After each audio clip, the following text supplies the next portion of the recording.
आइए हम अपनी आराधना प्रारंभ करें। हे सारी पृथ्वी के लोगों, यहोवा का जय जयकार करो, आनंद से यहोवा की आराधना करो, जय जयकार के साथ उसके सम्मुख आओ। निश्चय जानो कि यहोवा ही परमेश्वर है, उसी ने हमको बनाया और हम उसी के हैं। हम उसकी प्रजा और उसकी चराई की भेड़ें हैं। उसके फाटकों से धन्यवाद और उसके आंगनों में स्तुति करते हुए प्रवेश करो।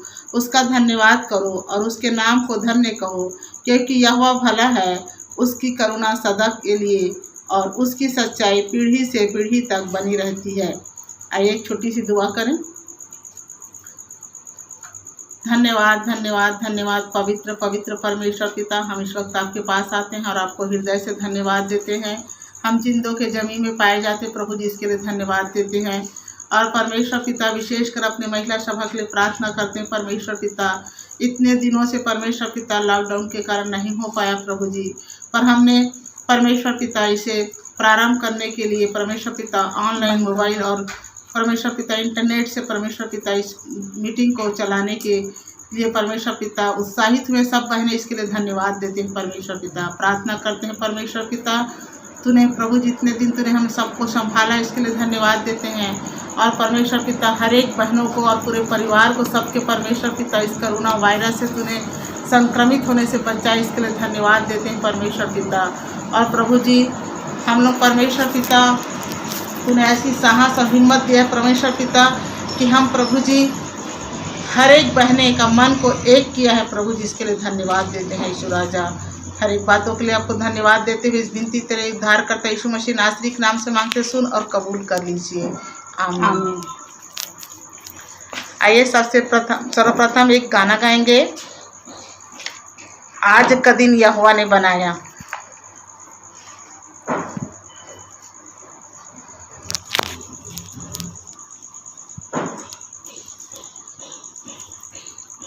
आज का दिन यहोवा ने बनाया है, हम उसमें आनंदित हो आनंदित हो।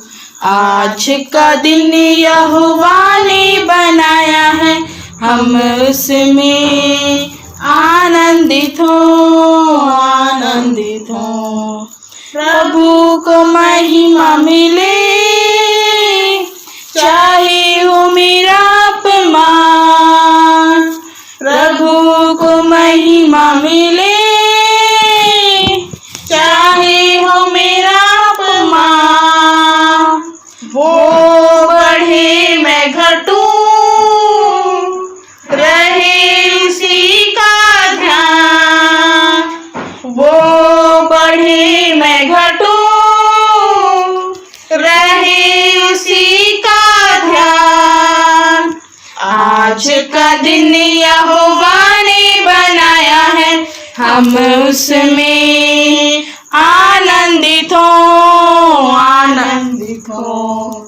स्तुति प्रशंसा करें, क्यों ना कुछ होता रहे।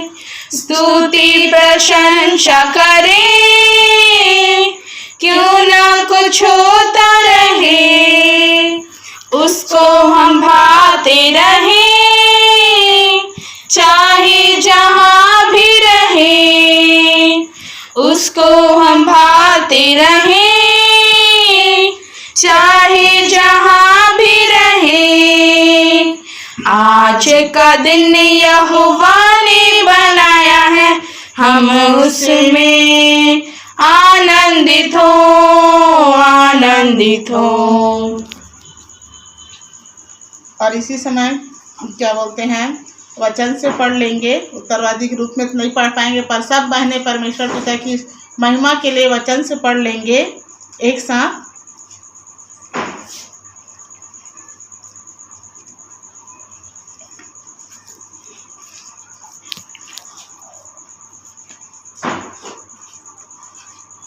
यशायाह 43 1 से 10 तक।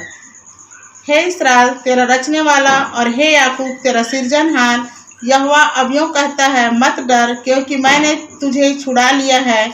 मैंने तुझे नाम लेकर बुलाया है, तू मेरा ही है। जब तू जल में होकर जाए मैं तेरे संग संग रहूँगा, और जब तू नदियों में होकर चले तब वे तुझे न डुबा सकेगी। जब तू आग में चले तब तुझे आँच न लगेगी, और उसकी लौ तुझे न जला सकेगी। क्योंकि मैं यहोवा तेरा परमेश्वर हूँ, इस्राएल का पवित्र मैं तेरा उद्धार करता हूँ। तेरी छुड़ौती में मैं मिस्र को और तेरी संति कुश और शबा को देता हूँ। मेरी दृष्टि में तू अनमोल और प्रतिष्ठित ठहरा है, और मैं तुझसे प्रेम रखता हूँ। इस कारण मैं तेरी संति मनुष्यों को और तेरे प्राण के बदले में राज्य राज्य के लोगों को दे दूंगा। मत डर, क्योंकि मैं तेरे साथ हूँ। मैं तेरे वंश को पूर्व से लेकर आऊँगा और पश्चिम से भी इकट्ठा करूँगा। मैं उत्तर से कहूँगा दे दे, और दक्षिण से कि रोक मत रख। मेरे पुत्रों को दूर से और मेरी पुत्रियों को पृथ्वी की छोर से ले आओ। हर एक को जो मेरा कहलाता है, जिसको मैंने अपनी महिमा के लिए सिरजा है, जिसको मैंने रचा और बनाया है। आँख रहते हुए अंधों को और कान रहते हुए बहरों को निकाल ले आओ। जाति जाति के लोग इकट्ठे किए जाएं, और राज्य राज्य के लोग एकत्रित हों। उनमें से कौन यह बात बता सकता व बीती हुई बातें हमें सुना सकता है? वे अपनी साक्षी ले आए, जिससे वे सच्चे ठहरे। वे सुन ले और कहें यह सत्य है। परमेश्वर की इस वचन के पढ़े और सुने जाने पर सबको आशीष मिले। आमीन। अब अवसर है टीके पाल को कि वचन से वो हम सबको लाभान्वित करें। सबसे पहले बहनों, हम एक छोटी सी दुआ करेंगे। हे पिता, मेरे मुख का वचन प्रभु जी सिर्फ और सिर्फ आपको ग्रहण होने योग्य हो सके। आमीन। आज के मेरे संदेश का शीर्षक है मौत के बाद का जीवन। मौत अर्थात जीवन का अंत, संसार से कूच कर जाना, उसका अस्तित्व संसार से समाप्त हो जाना। यह एक ऐसा शब्द है जो दिल को दहला देता है, लेकिन यह एक अटूट सत्य है। जिसने भी संसार में जन्म लिया उसे उसमें से होकर गुजरना ही पड़ता है। हाँ प्रियो, मनुष्य का जीवन 3 चीजों से मिलकर बना है, देह, प्राण और आत्मा। यदि इनमें से एक भी न हो तो जीवन जीवन ही नहीं रह जाता। आइए इस पर हम आज चर्चा करेंगे। सबसे पहले हम देखेंगे देह। देह अर्थात शरीर, जिसकी देखभाल हम जीवन भर करते हैं। यदि शरीर के किसी भी अंग में कोई छोटी सी भी चोट लग जाए तो हम तब तक उसका ध्यान रखते हैं जब तक वह ठीक न हो जाए, जबकि हम अच्छी तरह जानते हैं कि हमारा यह शरीर नाशवान है। प्रियो, जिस शरीर की हम इतनी देखभाल करते हैं वह मात्र धूल और मिट्टी से बना है। तब यहोवा परमेश्वर ने आदम को भूमि की मिट्टी से रचा और उसके नथनों में जीवन का श्वास फूंका और आदम जीवित प्राणी बन गया। उत्पत्ति 2 उसका 7। यह शरीर मिट्टी से बना है जो मृत्यु के बाद मिट्टी में ही मिल जाएगा।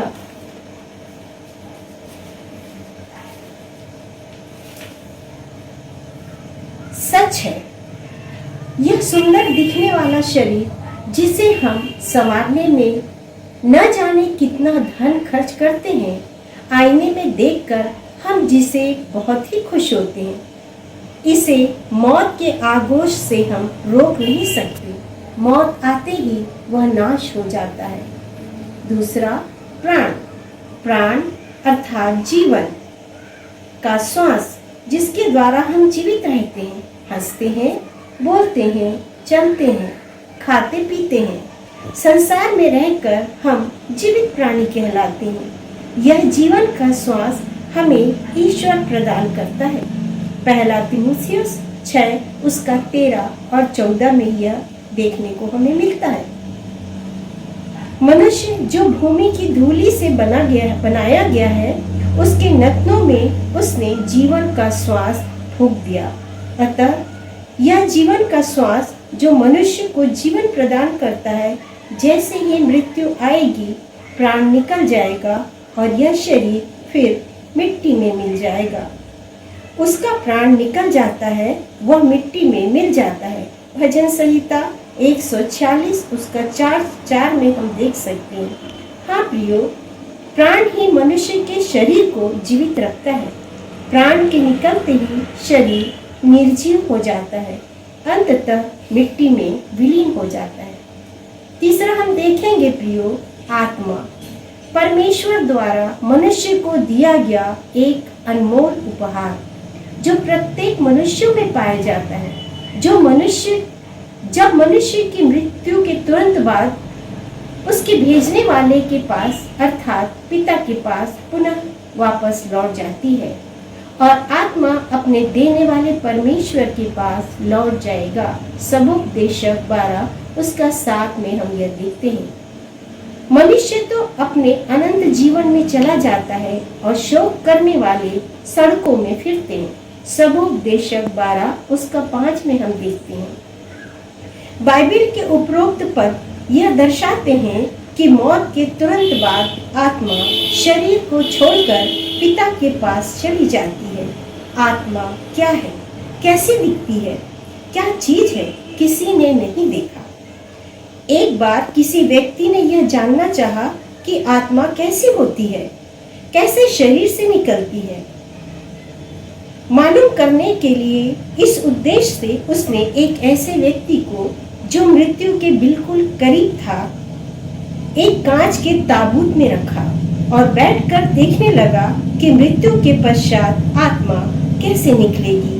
मैं देखना चाहता हूँ। लेकिन जैसे ही उस व्यक्ति की मृत्यु हुई, कांच का ताबूत बीच से तड़प गया, पर किसी ने नहीं देखा प्रियो कि क्या चीज निकल गई।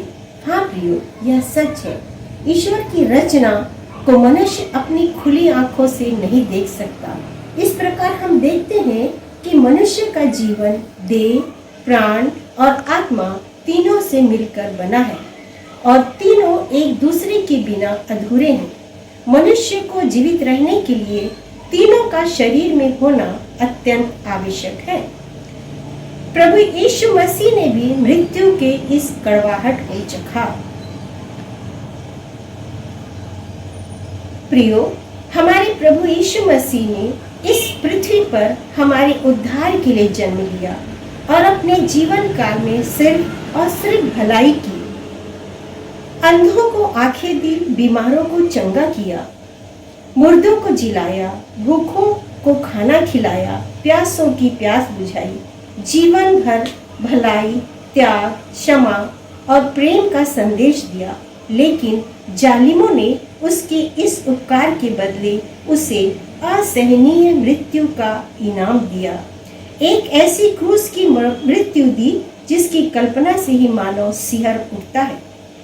हाँ प्रियो, प्रभु यीशु आखिर मनुष्य ही थे। उन्हें मालूम था कि उन्हें क्रूस की असहनीय पीड़ा को सहन करना है, लेकिन वे परेशान होकर कहते हैं, आत्मा तो तैयार है पर शरीर कमजोर है। पिता, यदि तू चाहे तो यह कटोरा मुझसे हटा दे, पर मेरी नहीं तेरी इच्छा पूरी हो। प्रियो, इस शरीर से प्राण और आत्मा का निकलना बहुत ही मुश्किल है, लेकिन प्रभु यीशु एक आदर्श पुत्र थे। वे अपने पिता के आदेश को पूरा कर रहे थे। हम पापियों के लिए अपने प्राण का बलिदान दे रहे थे। वह मृत्यु के अनुभव को सहन करने से बच सकता था, फिर भी वह इस पृथ्वी पर आया ही इसलिए था कि इस मनुष्य रूप में होकर गुजरे। अतः बिना किसी भय हिचक के वह अपना क्रूस उठाए हुए गुलगुथा की पहाड़ी तक गया। यूहन्ना 19 उसका 17। यहाँ तक कि जब क्रूस पर उसको यातनाएं दी जा रही थी, तब भी उसने अपना मुंह नहीं खोला। प्रियो, प्रभु यीशु तो मृत्यु के तीसरे दिन जीवित हो गए, 40 दिन पृथ्वी पर दिखाई दिए और इसके बाद पिता के पास उठा लिए गए। अब वो एक राजा के रूप में हमारा न्याय करने आएंगे। प्रियो, प्रभु यीशु मसीह ने हम मनुष्यों से इतना प्रेम किया कि हमारे पापों को खुद उठा लिया, हमारे लिए उद्धार का मार्ग तैयार किया। वचन कहता है, जो कोई चाहे जो भी हो उसके नाम पर विश्वास करे, सिर्फ उसके नाम पर विश्वास कर ले तो वह उद्धार पाया जाएगा। प्रियो, हमारा असली जीवन अनंत जीवन है, जिसमें प्रवेश करने के लिए हमें मृत्यु से होकर गुजरना होगा। ये जीवन नाशवान है और ये पृथ्वी हमारी तैयारी का स्थान है, और मृत्यु अनंत जीवन में प्रवेश करने का द्वार है। सो फैसला हमारे हाथों में है, हम कहाँ जाना चाहेंगे। ये फैसला मैं आज आप सबों के ऊपर छोड़ती हूँ। क्या प्रभु यीशु मसीह के नाम पर विश्वास करके हम अनंत जीवन पाना चाहेंगे? क्योंकि उद्धार सिर्फ प्रभु यीशु मसीह के नाम पर है। सो फैसला हम सबों के हाथों में है कि हम क्या करना चाहेंगे, अपना फैसला हम किस प्रकार करना चाहेंगे। परमेश्वर इस छोटे से वचन पर हम सबों को बहुतायत से आशीष दे। आमीन। वचन के लिए जो टी के पॉल ने सुनाया है, हम सब के हृदय में बसने पाए और उसके अनुसार हम अपने जीवन को चलाने वाले हो सके और हम सबको बहुतायत की आशीष मिले। परमेश्वर पिता की महिमा हम सब के द्वारा निरंतर होने पाए। अब इसी समय मंजू बाग को अवसर है कि वो प्रार्थना करे बीमारों के लिए, कोरोना वायरस के लिए, और जितने बच्चे हैं पढ़ने वाले उन सबों के लिए प्रार्थना करेंगी और दान के लिए भी प्रार्थना करेगी।